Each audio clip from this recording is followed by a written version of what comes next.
Saya melihat secara empiris kenyataan di lapangan itu jumlah pengangguran itu meningkat terus.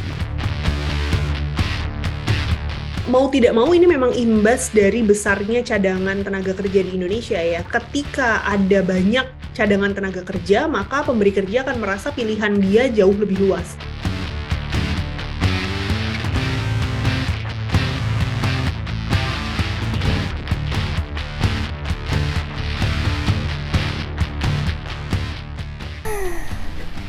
Kenapa muka lu kusut amat kayaknya?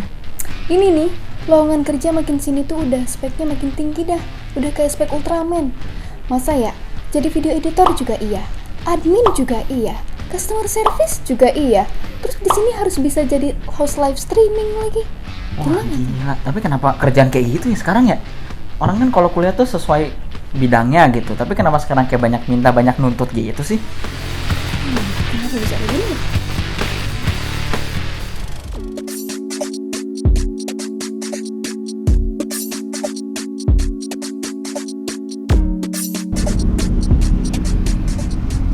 Pengangguran. Ya, pengangguran merupakan momok yang paling menakutkan yang dialami oleh para pencari kerja.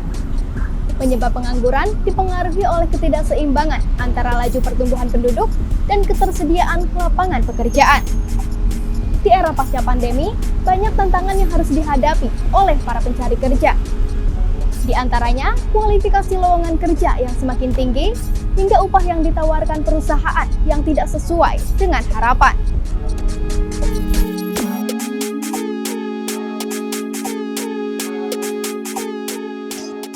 Menurut laporan Badan Pusat Statistik, tingkat pengangguran terbuka di Indonesia mencapai angka 5,86% per Agustus 2022. Persentase ini setara dengan 8,42 juta orang di Indonesia. Angka tersebut naik sekitar 20.000 orang jika dibandingkan dengan data pada Februari 2022. Hal ini juga dipengaruhi oleh kondisi ketenaga kerjaan Indonesia yang beberapa bulan terakhir menghadapi kondisi gejolak. Salah satunya diakibatkan oleh PHK massal di industri padat karya dan sejumlah startup tanah air. Tak hanya itu, berdasarkan kategori tingkat pendidikan, jumlah pengangguran tertinggi didominasi oleh lulusan sekolah menengah kejuruan atau SMK, yakni mencapai 9,42%. Persentase tingkat pengangguran tertinggi selanjutnya adalah lulusan sekolah menengah atas atau SMA sebanyak 8,57%.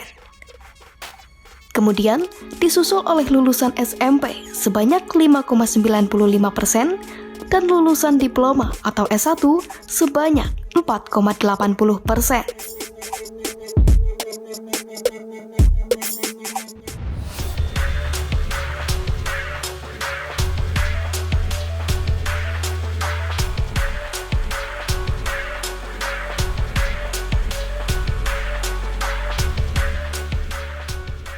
Meningkatnya jumlah pengangguran di Indonesia seiring dengan semakin banyaknya tantangan serta permasalahan yang dihadapi oleh para pencari kerja.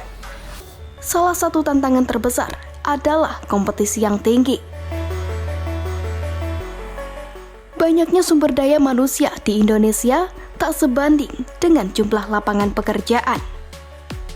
Hal ini juga membuat kesempatan untuk para pencari kerja semakin sulit. Tak sampai di situ, permasalahan lainnya yakni kualifikasi lowongan kerja yang semakin tinggi. Bahkan, tak sedikit para pencari kerja dituntut untuk menguasai banyak bidang dan kemampuan untuk satu posisi yang dilamar.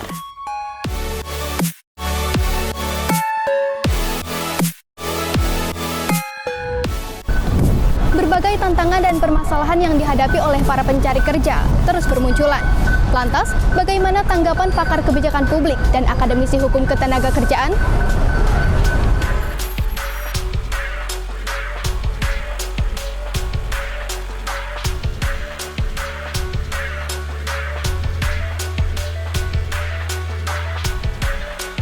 Untuk ini tentu para pelaku usaha adalah berpikir efisiensi, Mbak.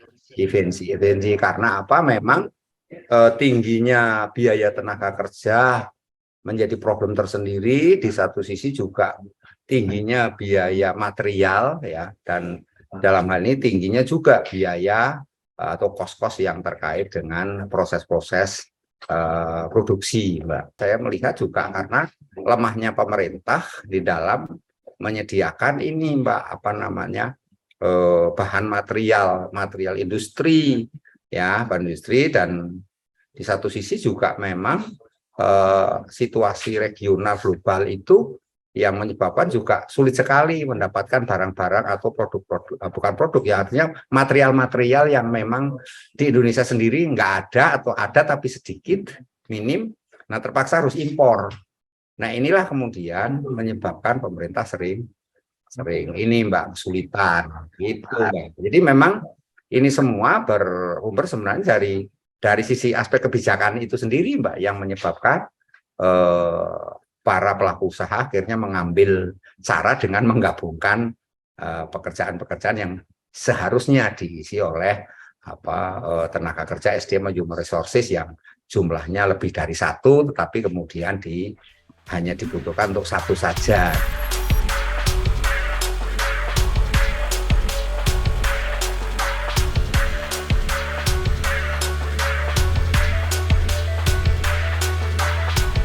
Mau tidak mau ini memang imbas dari besarnya cadangan tenaga kerja di Indonesia ya. Karena ketika ada banyak cadangan tenaga kerja, maka pemberi kerja akan merasa pilihan dia jauh lebih luas gitu. Poolnya luas dan orang yang mau mendapatkan pekerjaan itu sangat banyak. Sehingga kemudian mereka merasa bahwa leverage-nya jauh lebih tinggi. Jadi ini memang implikasi yang mau tidak mau kita hadapi karena besarnya cadangan tenaga kerja yang kita miliki yang kemudian angka demografi tenaga kerja kita ini tadi tidak beriringan dengan meningkatnya lapangan pekerjaan, terutama lapangan-lapangan pekerjaan di sektor formal.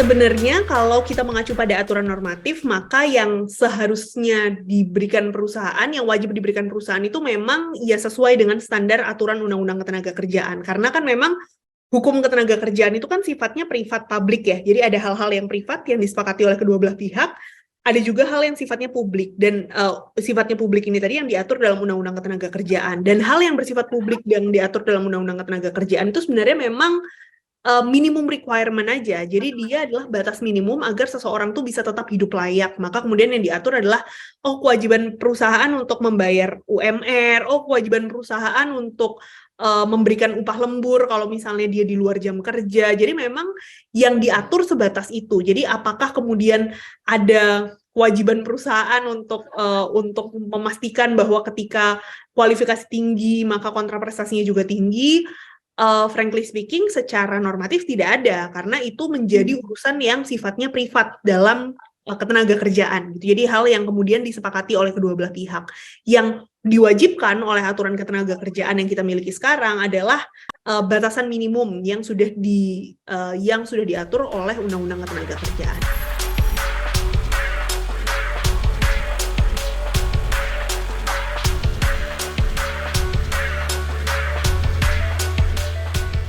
Di tengah kondisi yang memang semakin kompetitif begitu ya di antara pekerja dan pengusaha, mau tidak mau kondisi yang kompetitif ini memunculkan kemungkinan adanya eksploitasi yang semakin besar. Karena yaitu tadi leverage pekerja semakin rendah jika dibandingkan dengan pengusaha. Pengusaha semakin merasa bahwa saya ngapain aja, saya memberikan apa saja, itu pasti akan diterima karena toh kamu membutuhkan pekerjaan ini.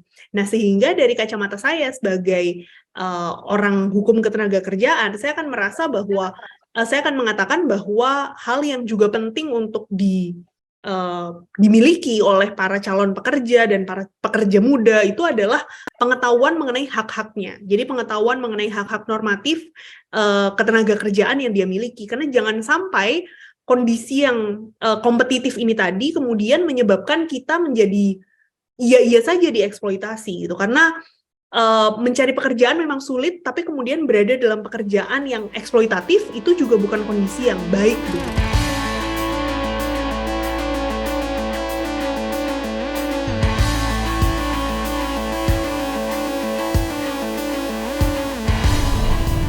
Masih tingginya jumlah pengangguran tentu menjadi tantangan tersendiri, terutama bagi pemerintah pusat dan daerah.